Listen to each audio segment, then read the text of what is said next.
Greeks. A people glorious and arrogant, valiant and headstrong.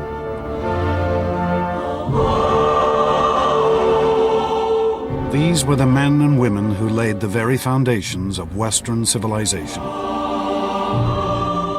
Their monuments still recall perhaps the most extraordinary 2 centuries in history. A time which saw the birth of science and politics, philosophy, literature and drama. Which saw the creation of art and architecture we still strive to equal.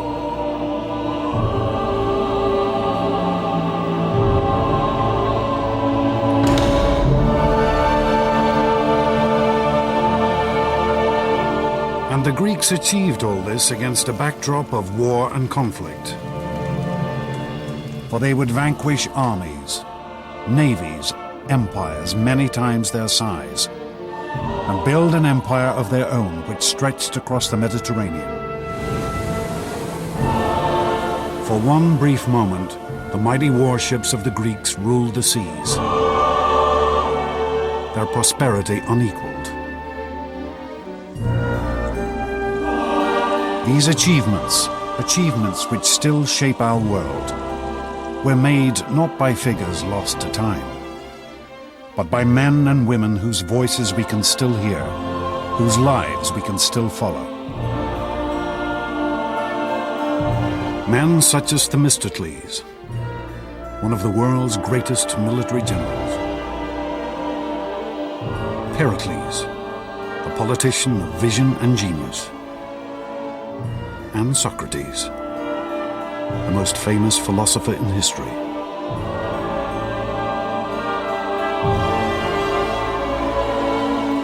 This is the story of these astonishing individuals, of the rise and fall of a civilization that changed the world.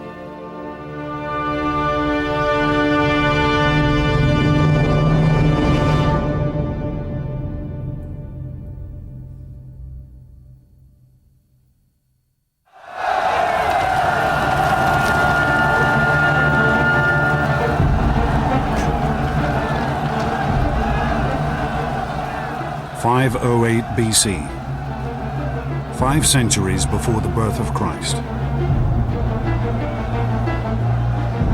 In a town called Athens, a tiny city in mainland Greece, pandemonium ruled the streets. The ordinary people had turned on their rulers, demanding freedom from centuries of oppression.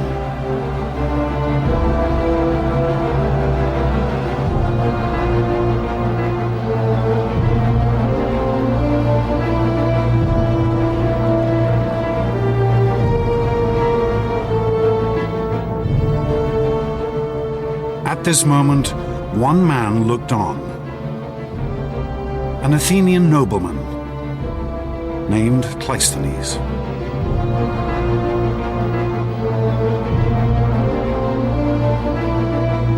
Cleisthenes had been brought up from birth to be a ruler, to look down on these common people with contempt.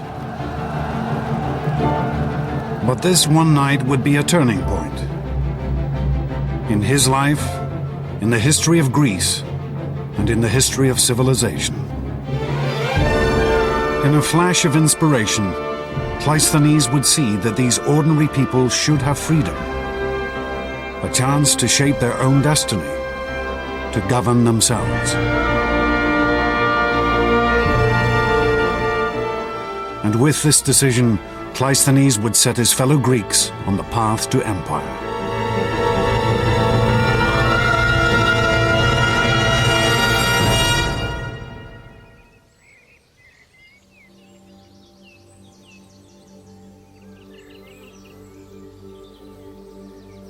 Historians estimate that Cleisthenes was born around 570 BC. He was hardly the type to become a man of the people, for he had been born into one of the richest families in Greece, his home a palace by the standards of the day.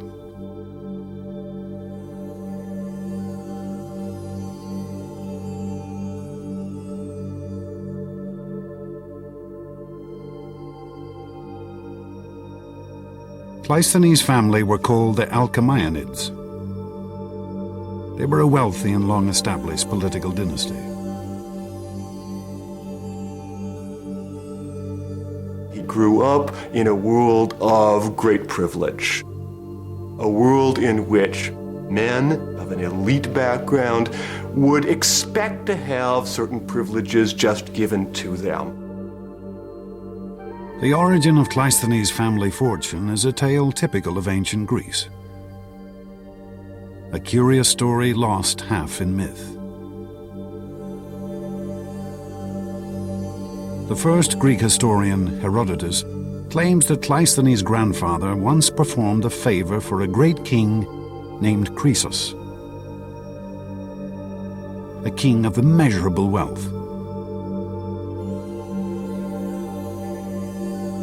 In return, he was told he could take a gift of gold dust from Croesus' treasury.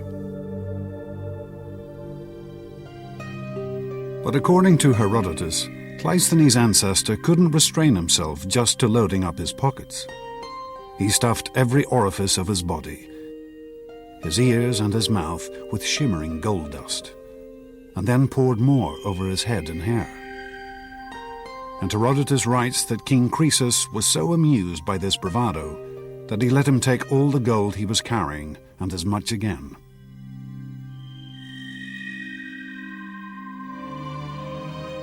But whatever the source of Cleisthenes' family wealth, there is no doubt that they had used it effectively to gain power.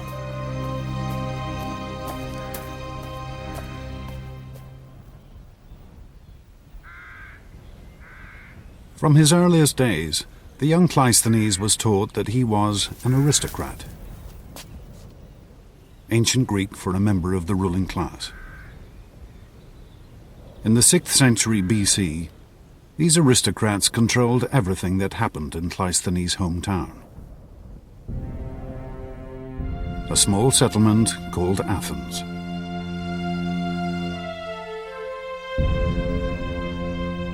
Athens lay in the center of a Mediterranean peninsula which Cleisthenes knew as Hellas, and which we now call Greece.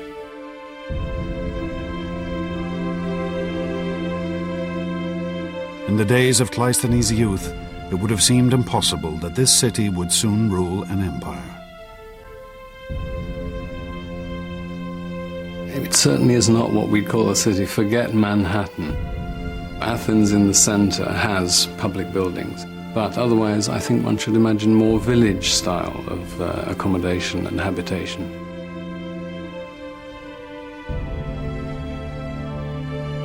The town was built around the Acropolis, a steep-sided outcrop of bare rock,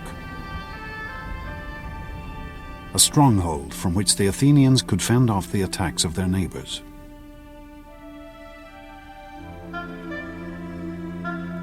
In the narrow streets surrounding the Acropolis huddled the simple homes of farmers and tradesmen.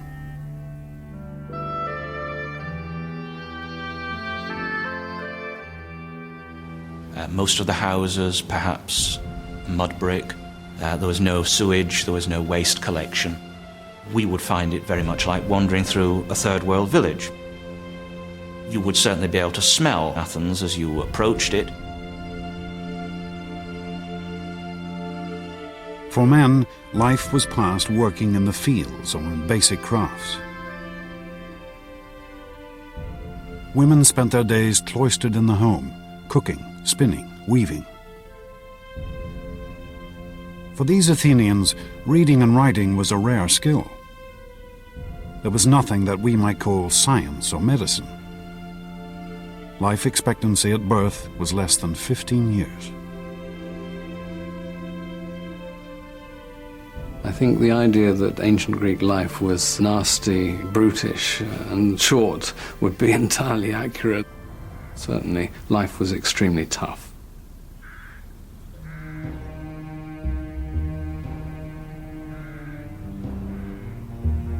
This was no society of equals. The common Athenians lived under the yoke of the aristocrats, men such as Cleisthenes' father. The traditional political milieu from which Cleisthenes arose was one in which all effective political power was being dominated by a relative handful of people. The possibility that the ordinary people of Athens would actually matter was the furthest thing from the mind of the traditional Greek elites. For the Greek writer Aristotle, this was a world riven by injustice. The whole country was in the hands of a few people. The hardest and bitterest thing for the masses was their state of serfdom. Not that they weren't discontented with anything else, for to speak generally, they had no part nor share in anything.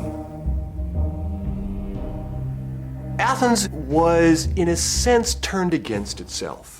You had one part of the population, the aristocratic elite, holding power at the expense of the rest of the citizen population.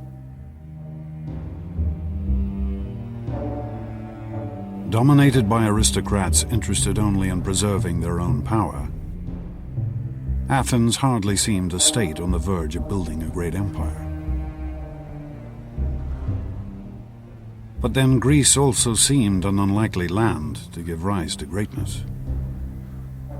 If you look at the physical world of Greece, it's not the kind of place that you'd immediately expect to produce a great civilization.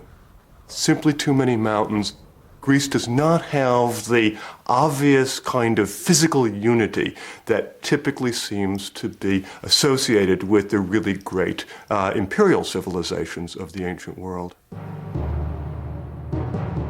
The great civilizations of Cleisthenes' day had grown up around rivers and the fertile plains stretching from their banks. To the south of Greece lay Egypt, where the regular flooding of the Nile sustained a civilization already 2,000 years old. And to the east lay the Persians,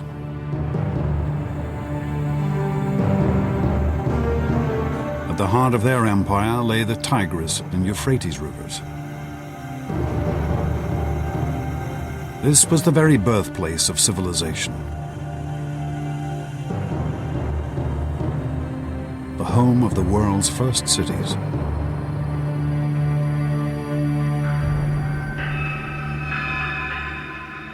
But mainland Greece had no great open plains. This was a landscape riven by mountain ranges.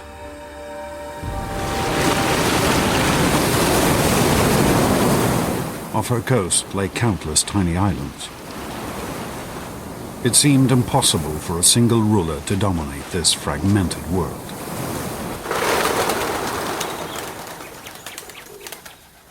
Instead, Greece was divided into countless tiny nations called city-states, each fiercely independent, each with its own culture and history.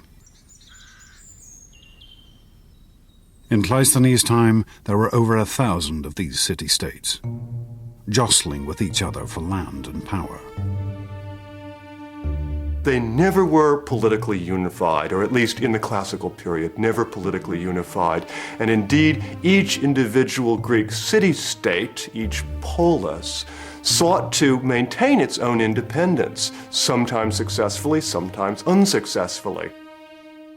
In the early 6th century, Athens was not nearly the most powerful or important of these tiny nations. Argos had stood for over 1,000 years. Her citizens were able to trace their history back to the mythical days of the Trojan War.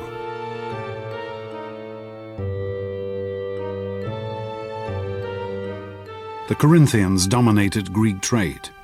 Their ships plied the Mediterranean, ferrying goods back and forth from Egypt, Assyria, and Italy.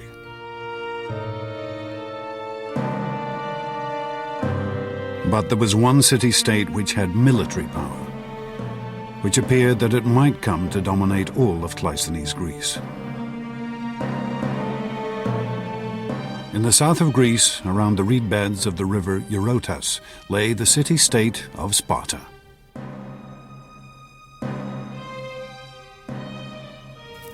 The Spartans were brought up from birth to be soldiers,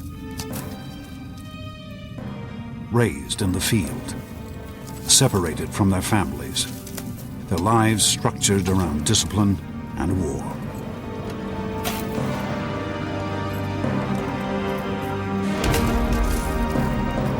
The center of an average Spartan man's life was his barracks, and he was brought up to be a military man.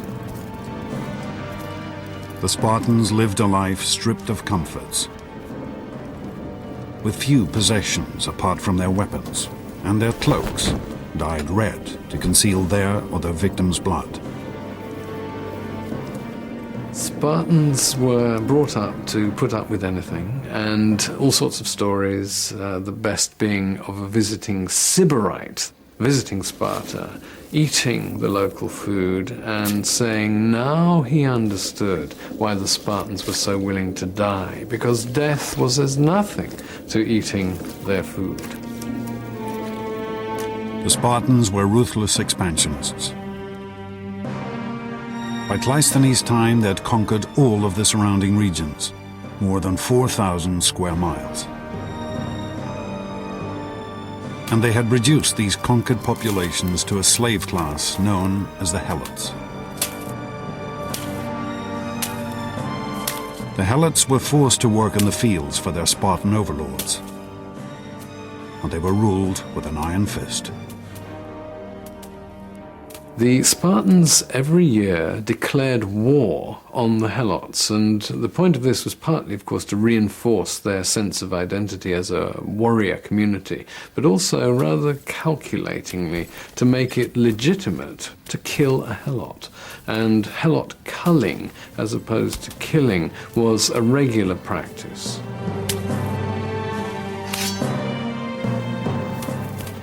If there was any part of Cleisthenes' Greece that looked like it might build an empire, it was Sparta. For the rest of the Greeks, they were a threat, always on the horizon.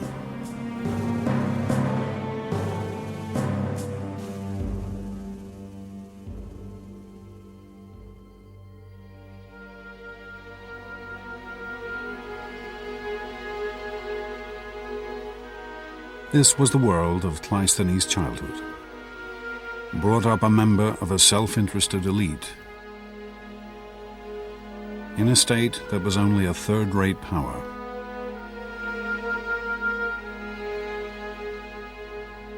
It was an unlikely beginning for the man who would set Greece on the path to empire.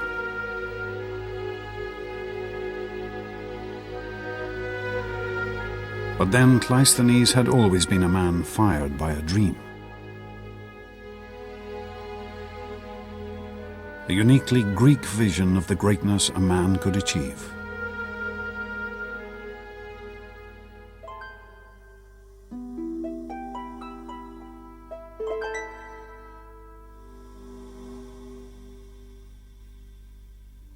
If there was one thing that inspired Cleisthenes and his fellow Greeks, it was their stories, ancient tales and myths.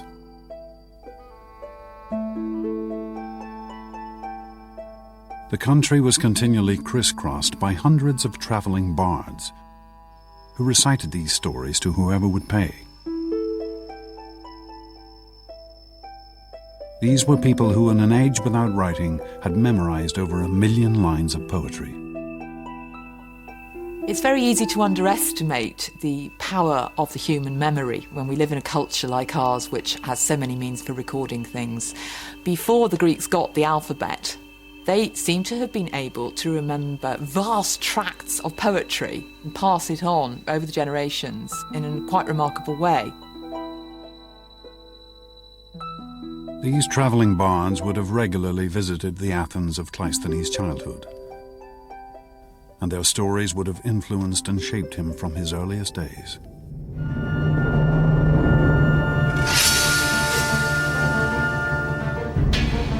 The two most famous tales these singers told are still preserved. The Iliad and the Odyssey, composed by the legendary poet Homer. These works tell of mighty battles and epic struggles, and at their heart lie the heroes. Mythical figures whose strength had won them power and glory. Heroes, almost by definition, were doers of great deeds. The more heads you knocked and the more young women that you deflowered, the greater your heroic status. Images of heroes are found all over Greek art. These warlike figures, valiant, beautiful, determined to seize victory at all costs, were the Greek ideal. The heroic ideal was absolutely central for the whole world of Greek culture. Heroes were terrific achievers, and one might hope to achieve heroic status by modeling oneself on the deeds of, for example, Achilles. Achilles was the archetypal Greek hero. As a child, he had been offered the choice between a long, ordinary life or a brief burst of glory in the battlefield. Achilles' choice had been an early death and eternal fame.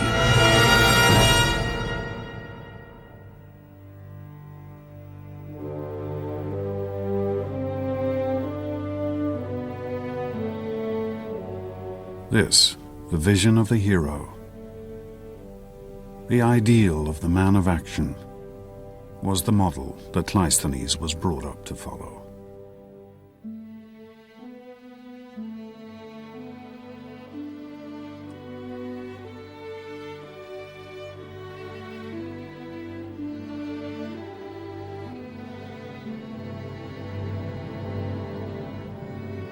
To pursue a life of greatness and glory, won through strength and valor.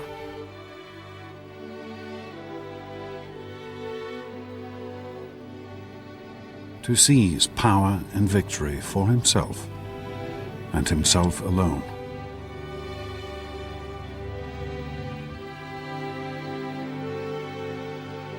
To become a real-life hero.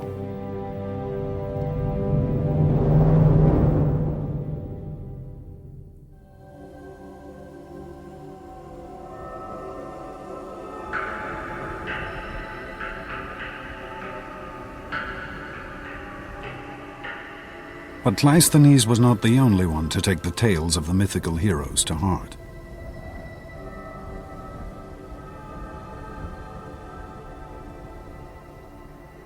There's a big change in the middle of the 6th century when one man seizes control of the government as what the Greeks called a tyrant.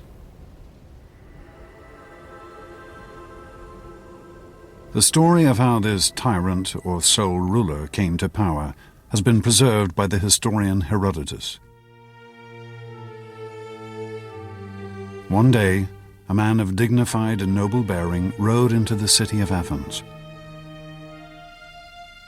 Beside him stood a tall and beautiful woman.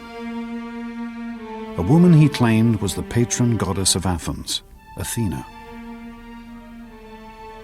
This dashing figure demanded that he be given the rule of Athens, for like one of Homer's heroes, he had the protection of a goddess. Surprisingly, he was welcomed by the Athenians as their new ruler, despite the fact that the goddess was simply a particularly tall girl from a neighboring village.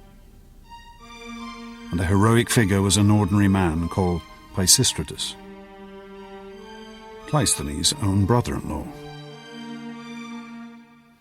Pisistratus was, I think, an excellent politician. He was a man, without doubt, with an eye for the main chance. But as he consolidated his rule, it became clear that Pisistratus had far greater ambitions than simply gaining power. Pisistratus was an extremely intelligent man.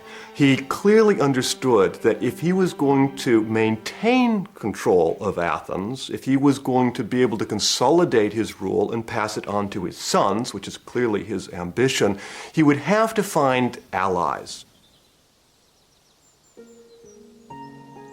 Pisistratus took an extraordinary step. He turned to the common Athenians for support, undermining the whole hierarchy of aristocrats and commoners that had endured for centuries.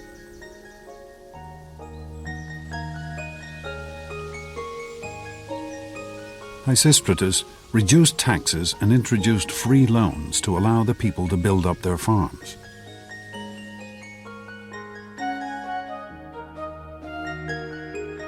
And by offering the Athenians the chance of prosperity, Pisistratus began to transform his city.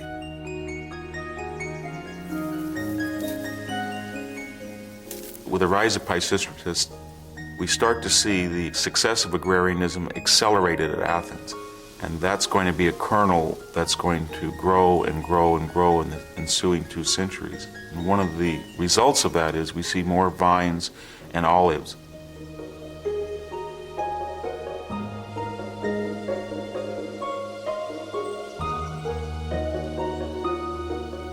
Olive trees manifest themselves in every aspect of Greek culture. Economically, they allow people to have cooking oil, they allow people to eat olives, they allow people to use lubricants, soap, fuel, so it's a very valuable economic commodity.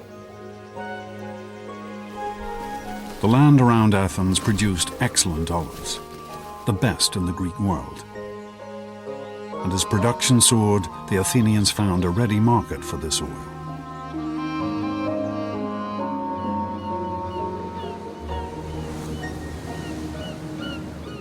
Not only in the other Greek states, but across the sea, in Egypt and Phoenicia, Persia and Assyria. For Athens was ideally situated to export to the entire eastern Mediterranean.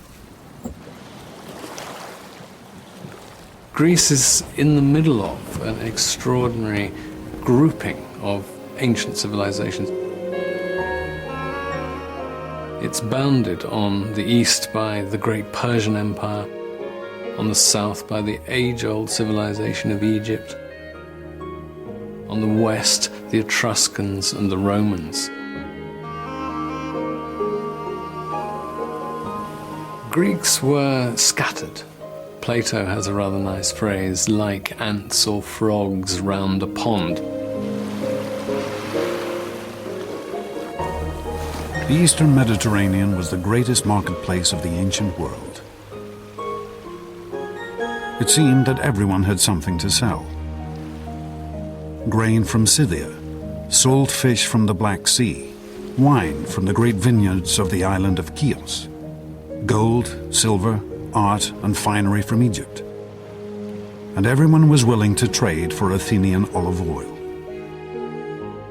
As goods flowed in and out of the Athenian harbor, the Athenians found their wealth and prosperity on the rise.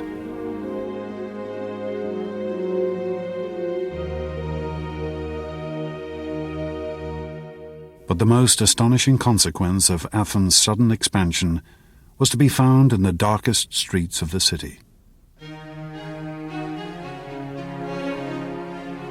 Athens' first great artistic legacy, the vase.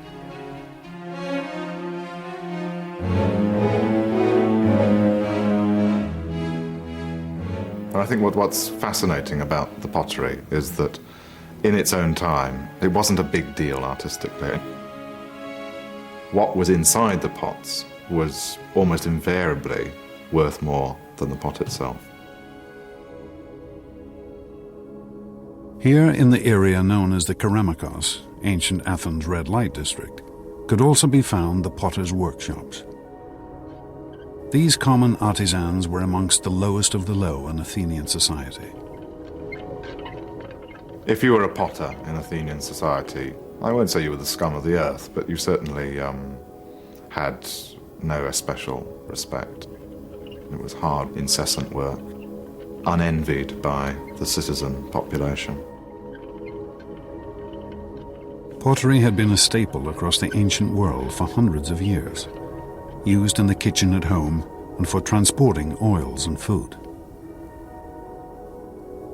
But it had always been simple in design, using geometric patterns and basic figures, designs based on Egyptian and Assyrian art.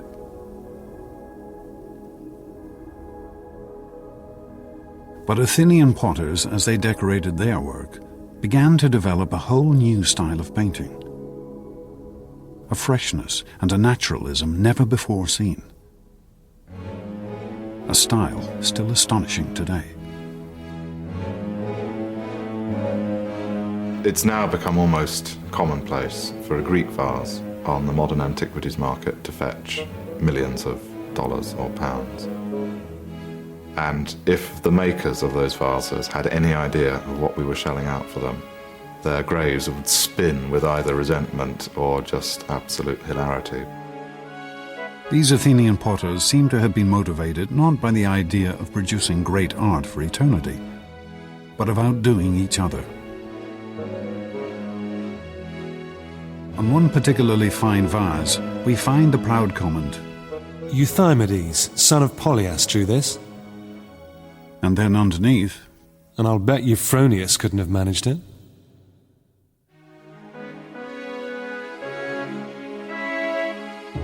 for the first time in their history, the ordinary Athenians had tasted freedom, and they had shown their capacity for extraordinary achievement.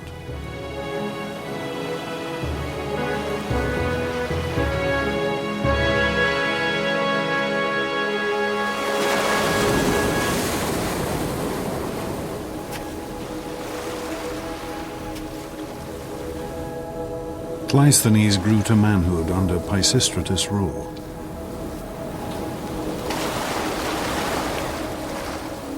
And he saw how Athens changed.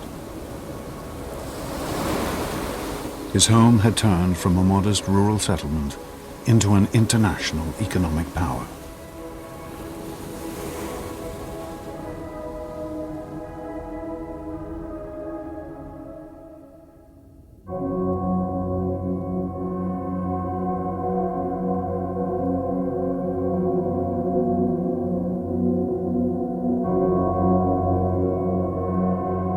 But Pisistratus' rule of benevolent tyranny was not to last forever.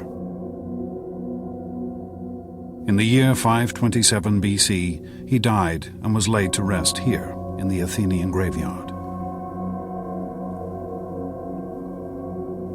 His son Hippias took over. At first, Hippias followed in his father's footsteps, ruling Athens with a fair hand. But soon, the Athenians discovered the perilous nature of tyranny.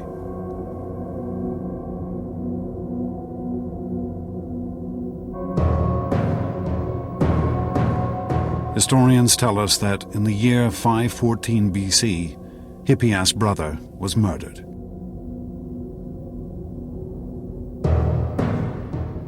Aggrieved and bitter, the tyrant's behavior completely changed. Hippias not only executed the murderers, but cruelly tortured one of their wives to death as well.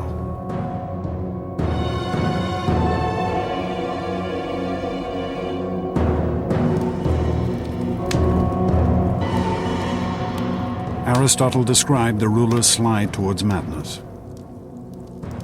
After this, the tyranny became much, much harsher, for Hippias ordered numerous executions and sentences of exile in revenge for his brother.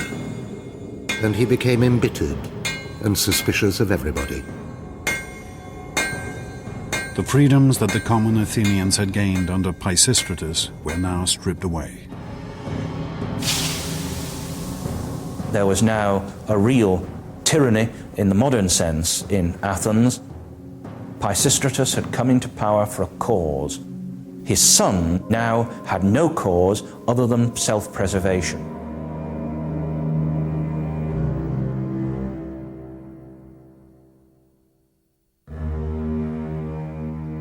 Life for Cleisthenes had now become increasingly dangerous.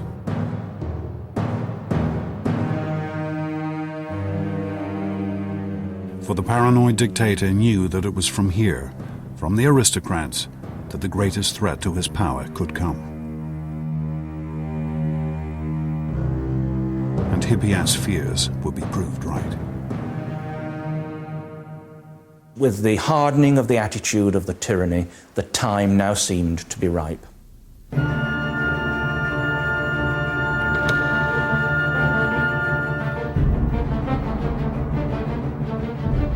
Cleisthenes decided to take his first great gamble. He would try to overthrow Hippias, to gain power for himself and his family.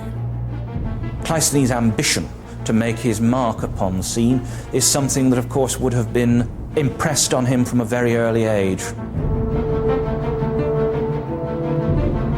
From the stories of the heroes, that they need to succeed and to strike at the right time. For Cleisthenes himself, it would be an achievement. Cleisthenes assembled a conspiracy to overthrow the tyrant. Hippias was trapped in his stronghold, captured and banished from Athens forever.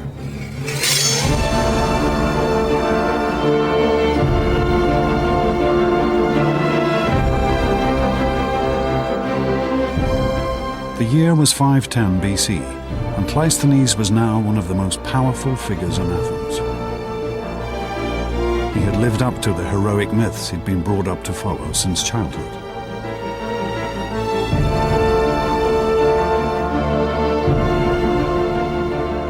But Greek society was changing.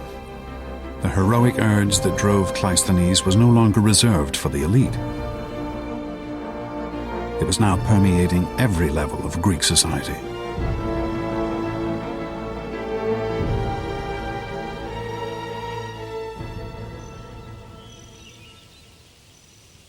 This is Olympia in southern Greece. Here, once every 4 years, men from across the Greek world would gather to compete in a vast contest of athletic skill. This was the ancestor of the modern Olympic Games.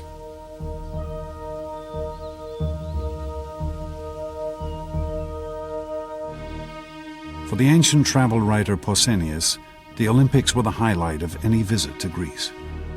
Many are the sights to be seen in Greece, and many are the wonders to be heard. But on nothing does heaven bestow more care than the Olympic Games.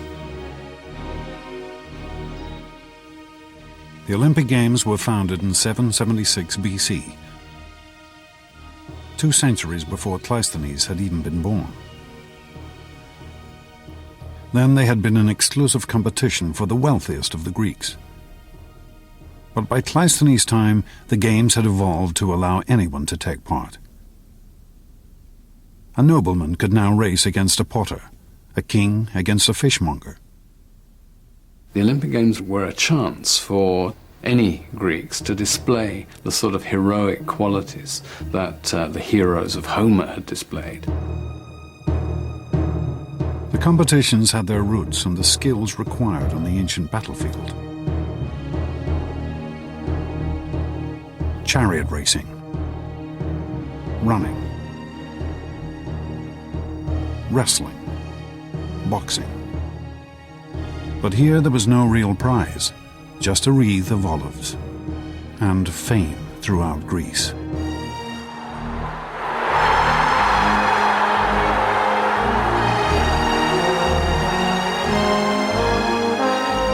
A competitor would be surrounded by the largest gathering of Greeks in peace that he would ever experience. Perhaps as many as 40,000 Greeks would gather for the Olympic Games.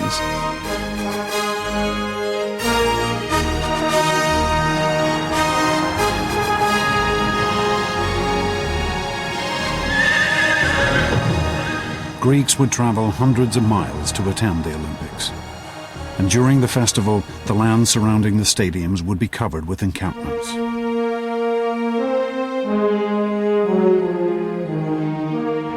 But the games were very much a male experience.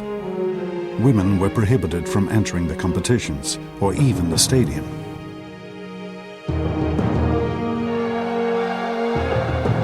But for the Greek man, whatever his origin or class, to win here would be the highlight of his life.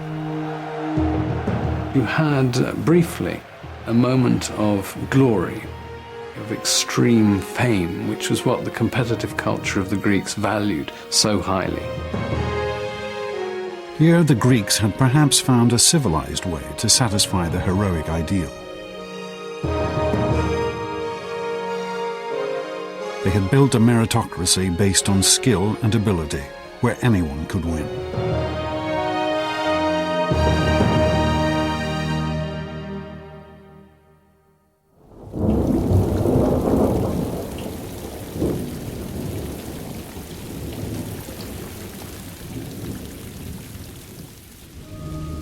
But a world where everyone could seize victory could only make Athens even more unstable. As soon as Cleisthenes gained power, he found that others were conspiring against him. Here, heroism still meant one thing: seize power whenever and however you can. The only rule is that you get what you can and that you fight. You have to go in there and show that you can win.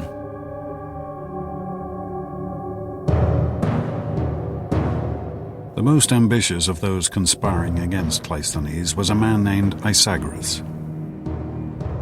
Isagoras was another Athenian aristocrat. He too had been brought up to believe that power was his right.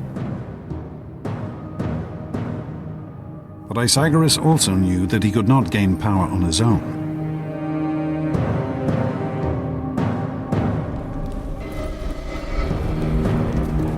Isagoras took an unprecedented step. He turned outside Athens for support. He sent a message to the Spartans, Greece's most feared warriors.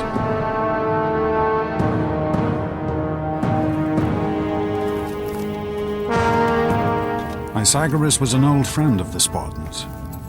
Rumor had it that he had shared his wife with the Spartan king. The Spartans immediately provided a force of their finest troops to back up Isagoras' bid for power, to help him betray his city. Isagoras really was upping the stakes. He brought in the most powerful state in Greece. It was pretty clear he was going to turn Athens into a subject state to Sparta.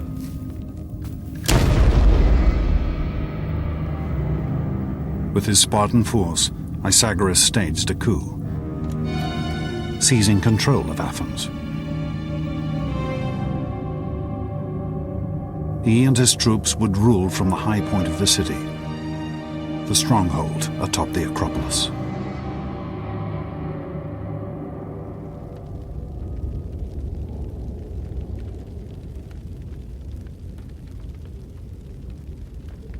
The first targets of the new tyrant were the other aristocrats.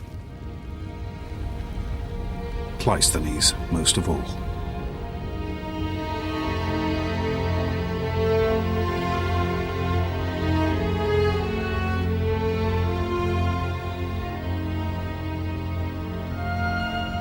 Over 700 households were cast out of Athens, including Cleisthenes and his entire family.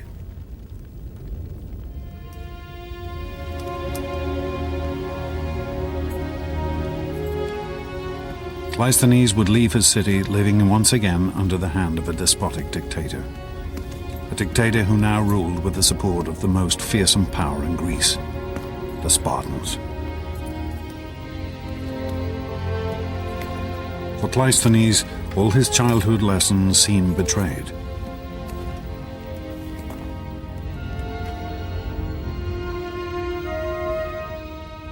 He had been brought up to be an aristocrat and a ruler.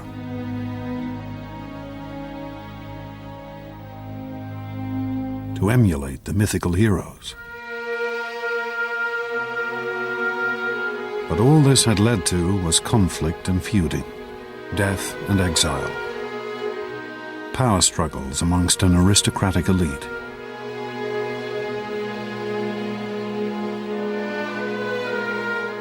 How could Athens ever escape from this pointless cycle of violence?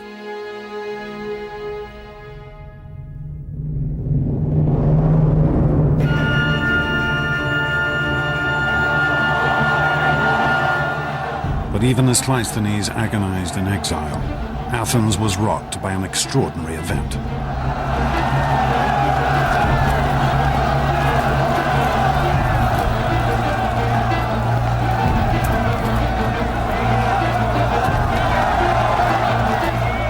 Like their mythical heroes, the ordinary people of Athens now took their destiny into their own hands.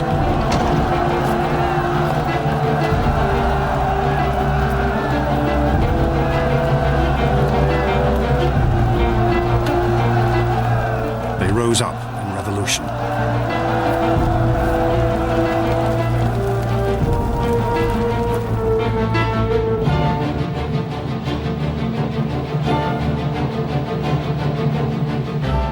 Pythagoras and his Spartan allies blockaded themselves atop the Acropolis, the high point of the city. But even there, they could not escape the fury of the common Athenians.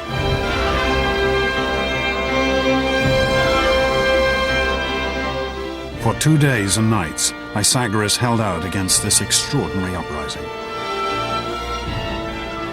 Until finally, on the morning of the third day, he was forced to surrender.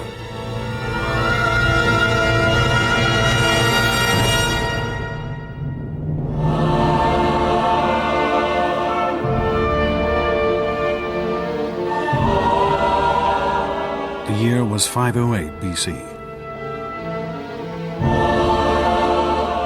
This would be Athens' first step to empire and glory.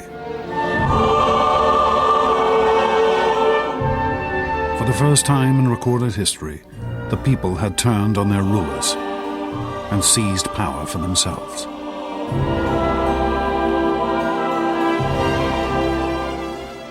Athens at this point is in control of the mob, the ordinary people who had risen up without organized leadership, and then the question is, what happens now?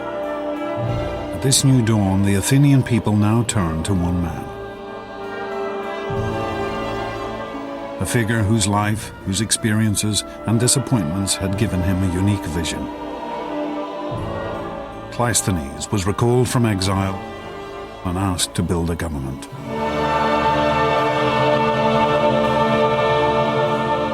When Cleisthenes returned to Athens after the expulsion of the Spartans, he faced a really remarkable challenge.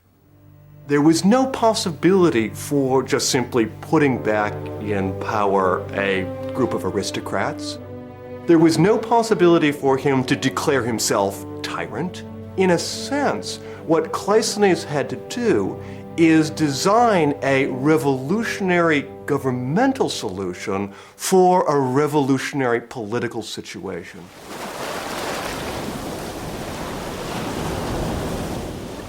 For Cleisthenes, the problem was how to give his fellow Athenians the say in their future that he knew they must now have.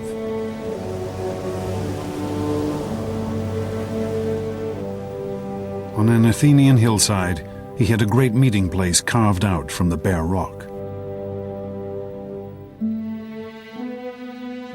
Here, in the shadow of the Acropolis, the citizens of Athens could now gather to discuss the future of their state.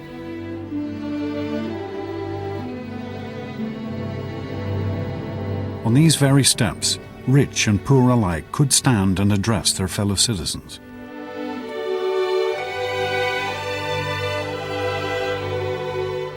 This is the ancestor of the British House of Commons, the American Congress, of parliaments across the world.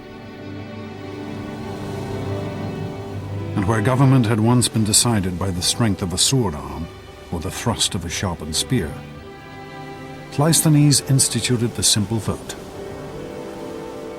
A white pebble for yes, a black pebble for no. And with this elegant and simple idea, Cleisthenes instituted the rule of the people. A system of government which we now know as democracy.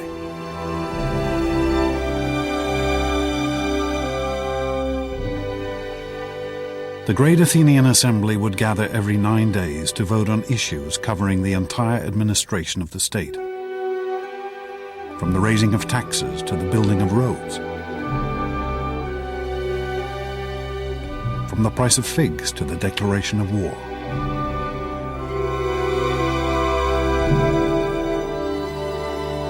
Athenian democracy is a very different sort of democracy from ours. One has a sense, as an Athenian citizen, that you really can make a difference. There is no us and them. There is no government separate from the ordinary Athenian citizen body. They are the government. Democracy represented a sharp break. An originally elitist, heroic culture was now turned on its head, and the idea was that even ordinary Greeks who weren't aristocratic, who were not rich, could be, as it were, heroes in politics.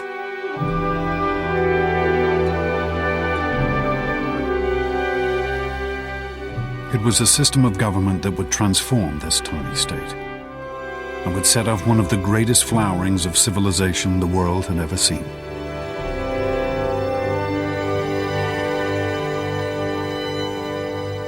It's not just an accident that you had democracy and you had this tremendous flourishing of culture.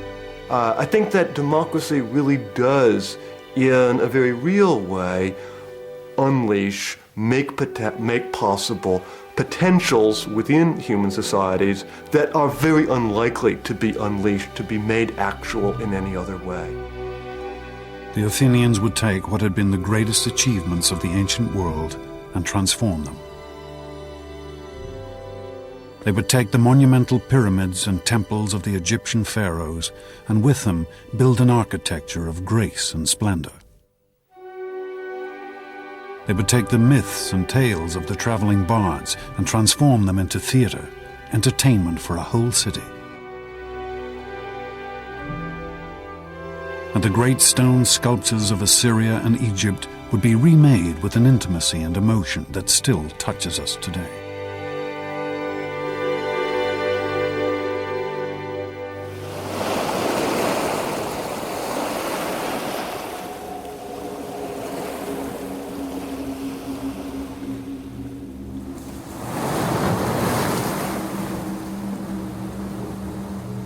But just as Cleisthenes' democracy was gaining strength, a new threat was gathering in the east. The mighty Persian Empire. The Persians were the greatest power of the day. They ruled an empire that stretched from India to the Mediterranean. But as Athens had grown in power and confidence, the Persians realized that this tiny state on their eastern border might soon pose a threat.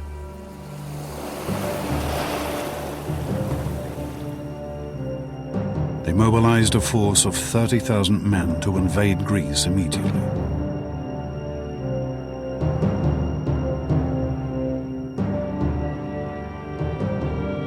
Cleisthenes' democracy, hardly born, was now to face its greatest test.